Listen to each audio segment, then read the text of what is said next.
schedule. Is it tough to not let down or to keep yourself up when you're up 40, whatever you were at that point when you're probably last playing? Yeah, for sure. I mean, going in the game, we kind of we can't obviously take any team easy, so we got to go out there and execute our game plan. And if the ones get our job done, in maybe games like this, maybe going in the second half, our idea is to go out there and play to the best we can so that a lot of other guys get an opportunity to play. Everyone on our team deserves to play. It's just kind of how it works, where only a limited guys do. But it's awesome to have a game like this where a lot of people get to get in the game for sure. Is it nice after the last couple? You really haven't had one of these last week. Most people, I'm sure, on the outside were saying it should be like that. Yeah. And it goes down to the wire. Kind of nice to have a breather, get up early, and maybe feel that. Yeah, it's always nice to have a game where I think we executed on both sides of the ball really well, besides maybe one or two drives on offense in the first half. So it's really great for us to be able to execute like that, and to be able to get those guys in there, like I said, is awesome for everybody. Is this proof that you guys executed through the week, though? I mean, after a couple of wake-up call games, did you guys have a good week of practice and kind of have the focus and all those things that Coach Whip has talked about for a game like this? Yeah, for sure. I mean, Coach came in on Tuesday and kind of ripped into us a little bit, just talking about we can't prepare or play to the level of our opponent. Where UCF, we had a really great week, and maybe ECU last week we didn't have as great of a week. So we got to prepare the same no matter what the team is, or who the team is, and whoever walks through those doors on the other side. We can't pay attention to who it is. We just got to prepare the same way every week. So we had a really good week of practice, and I think it showed tonight. I know you only look at things week to week, but seeing what's happened kind of in the East of the Americans, do you get that sense that pushing towards the finish line, to try to accomplish winning a conference championship or anything like that, does that enter in, or do you strictly stay in the week-to-week thing? Yeah, I mean, we definitely got to stay week to week. I think the whole team knows it's there. The whole conference knows it's there.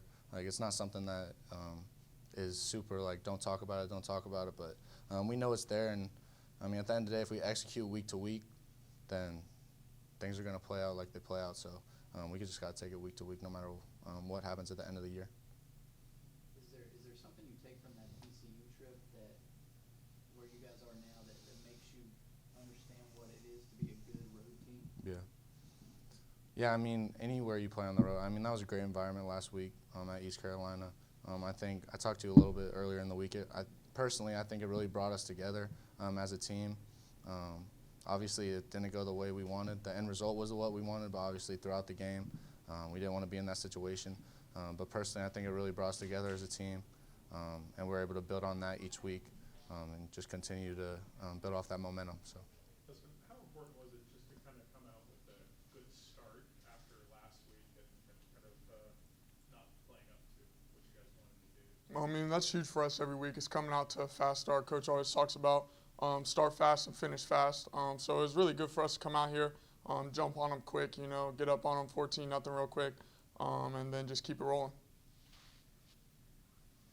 Is a result like this, after two maybe wake-up call games earlier this month or the past couple weeks, is it a sign that the program's sort of matured and that you guys are ready for some of the goals that you guys have set out?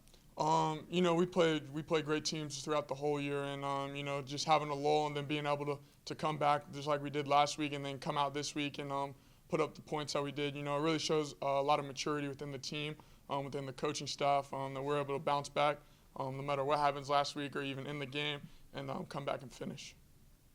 Were you surprised to come out and play in the second half, or did he tell you? I'm sure Coach told you one series. Yeah, he told me in one series, but my goal was to try to get out as fast as I could to get Ben and Sopko in there, to get them as much time, because they put in the same amount of time that I do, same amount of time, effort, and work that I do.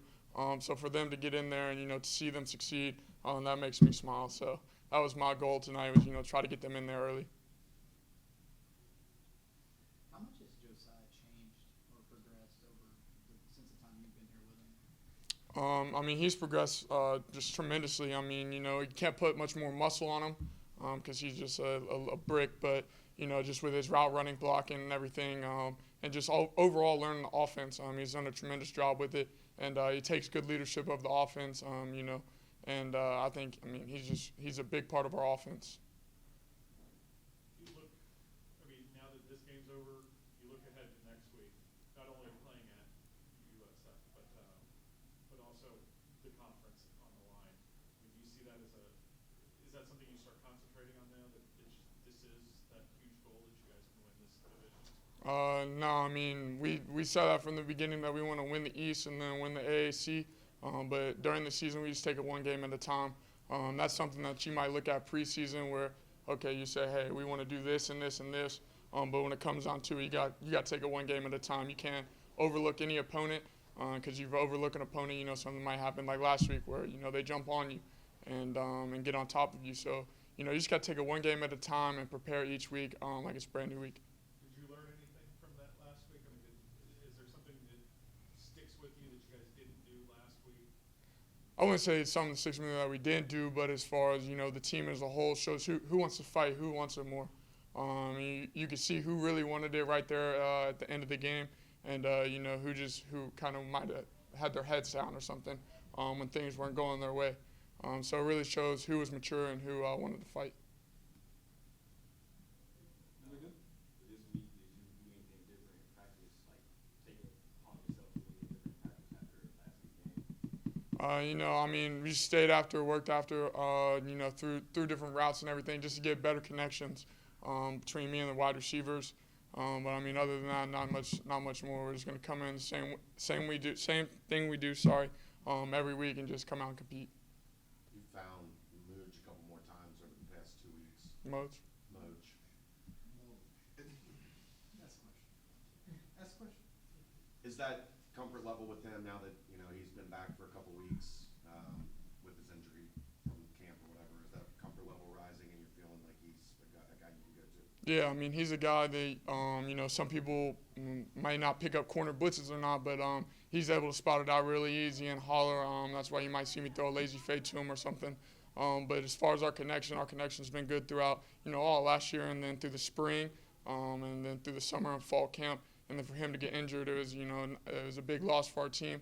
But for him to come back the way he has, he's been a huge product of our team. I know this time last year, Mike Warren had a lot of carries. I think he was kind of banged up. Does it feel different with him? The workload hasn't been as much, and now Jared is sort of coming on too late. Do you feel like you guys have got sort of a different attack going down, getting the home stretch here? Yeah, having a two-headed back, the two-headed backfield, that's easy for us, easy for me, because they take the pressure off of me, I take the pressure off of them. So having two fresh backs, being able to rotate in and out, it's going to really put a hurt on the defense. You've had more rushing yards the past 2 weeks too, I think, than you have at any point this season. Is that the product of maybe having everything sort of firing on all cylinders? Yeah, so like you said, everything firing on all cylinders, and then them paying attention on our backs because we have two great backs. So when they pay attention to them, they lose track of me. And then when they pay attention to me, they lose track of Mike or GD, and that's when you see a lot of those big runs crease up the middle. Is usually because they have eyes on me. So we're just complementary to each other, and that's how we want to play football. It's complementary football, both offense, defense, special teams, and then that goes break down within the offense as well.